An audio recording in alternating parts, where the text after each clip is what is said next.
ঢাকা বিশ্ববিদ্যালয়ে বাংলাদেশ জাতীয়তাবাদী ছাত্র দলের নামে একটা অভিযোগ নেই। 5ই আগস্ট পরবর্তী আজ 1 বছর পূর্ণ হলো। এই 1 বছরে ঢাকা বিশ্ববিদ্যালয়ে বাংলাদেশ জাতীয়তাবাদী ছাত্র দলের নামে একটা অভিযোগ নেই।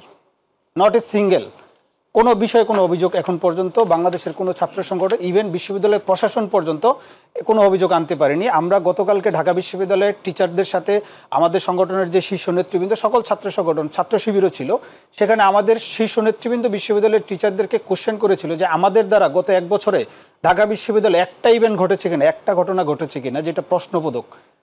টিচাররা এক বাক্যে বলেছে যে না, এই ধরনের কোনো ঘটনা ঘটেনি।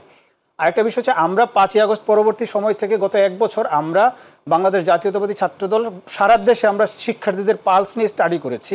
আমরা বাংলাদেশের প্রায় 4000 শিক্ষা প্রতিষ্ঠানে বাংলাদেশ জাতীয়তাবাদী ছাত্রদলের প্রতিনিধি প্রেরণ করেছি এবং প্রত্যেকটা শিক্ষা প্রতিষ্ঠানে খোলা মাঠে বসে আমরা ঘন্টার পর ঘন্টা তাদের সাথে মত বিনিময় করেছি, তাদের মতামত নিয়েছি, তাদের সাথে কথা বলেছি, তারা কি চায় সেই কথাগুলো আমরা শোনার চেষ্টা করেছি এবং তাদের যে প্রত্যাশা, যে চাওয়া, সেটার ভিত্তিতেই কিন্তু আমরা বাংলাদেশ জাতীয়তাবাদী ছাত্রদল বর্তমানে কাজ করছি। যার কারণে আলহামদুলিল্লাহ দেখতে পাচ্ছেন বাংলাদেশের কোনো শিক্ষা প্রতিষ্ঠানে বাংলাদেশ জাতীয়তাবাদী ছাত্রদলের নামে তেমন কোনো উল্লেখযোগ্য কোনো এলিগেশন নেই।